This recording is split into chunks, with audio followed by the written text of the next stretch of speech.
doing? Great. My name is Holly Kotopka. I'm a student here at Florida State College at Jacksonville, and I'm in a speech communication class, so I'm here to give you a speech today. My speech is on the field of nursing. So the things I want to talk to you about are the 3 pathways to becoming a registered nurse, how the educational requirements for nursing is changing, and how this affects the associate degree and the diploma degree nurses. So I need you to envision this. Today is your graduation day. You're so excited. You're celebrating with your friends and your family. You graduated with your associate's degree in nursing. You submit your application for your state board exam, and you pass with flying colors. You submit your applications to the hospitals, and you're slowly getting responses back. You get a few interviews, and you're excited. You're ready to go. You know you're going to make it. You get some job offerings, but your stomach sinks because to take the job, they are requiring that you get a bachelor's degree within a certain time frame specified by that hospital. So you just graduated, you just passed the state boards, and now you're finding yourself balancing a new career as a nurse and further education. So with that said, the first thing I want to cover is the 3 different pathways to becoming a nurse.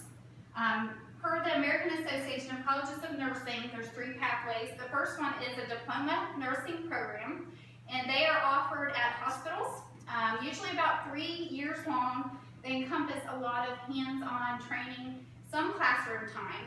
And then the second one is the associate's degree nursing program, usually offered at community colleges, and they're also 3 years long. A lot of clinical training, simulation labs, and then some classroom time as well.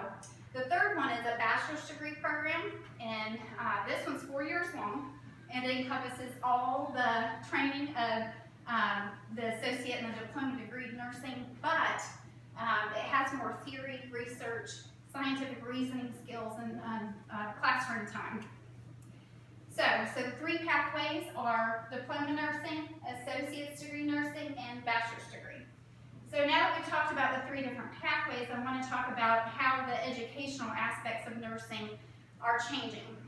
Per the Association of Colleges of Nursing, October 2010, they released a statement for the future of nursing, and that is to have 80% of nurses have a bachelor's degree by 2020. So that's only about 4 years from now. So it's about, per 2013, it's about 60%. So 20% increase is pretty big. So the reason why they're gearing towards this is because they feel like a bachelor's degree nurse can provide safer care for patients. You learn more critical thinking skills in the increased classroom time as a bachelor's degree nurse. So they feel like they're less likely to commit errors, and one small error in a medical setting could be, dire consequence. So the second reason that they are supporting this is because the population is living longer and also has a lot more disease that they're dealing with. And a lot of times patients have more than one disease. Sometimes it's more than a couple diseases. So with the body's systems, it just requires nurses to have those critical thinking skills to be able to care for this population. So they feel that a bachelor's degree nurse is better suited to be able to do that. Associate's degree has good training, but not as in-depth as the bachelor's degree program. So, and then the third one is they're finding that hospitals really prize those bachelor's degree nurses because of those analytical skills. The theories that they learned, I mean, this is just in case this happens, what do you do kind of thing that you're learning in the bachelor program, and you're able to actually implement that in real life scenarios. So they really feel that a bachelor's nurse is more suited and able to care for the population. So that's why the educational aspects of nursing has changed. Now I'd like to talk to you about why this, or how it affects associate's degree nurse. First off, once you graduate with an associate's degree in nursing, your first thing you're doing is submitting your applications and hoping for a job, but little do we realize that a lot of these hospitals are screening us out because we don't have a bachelor's degree on a resume. So you may not even get a chance to interview for that job because you have an associate's degree on your resume. So if their percentage of bachelor's degree is low, they're not going to be willing to even interview associate's degree nurse. So that's one aspect. The second is that if you do get an interview and you accept the job, then they have, the other requirements of getting that bachelor's degree within a certain amount of time. And as a new nurse graduating with, as a registered nurse, you still have such a huge learning curve. So not only are you looking to, get into this new career and grow in it, you're also looking to try to balance the bachelor's degree program in addition to it. And that's a lot. I know Baptist here is requiring that 80% of their nurses, and this is not management, it's overall, have a bachelor's degree. So 80%.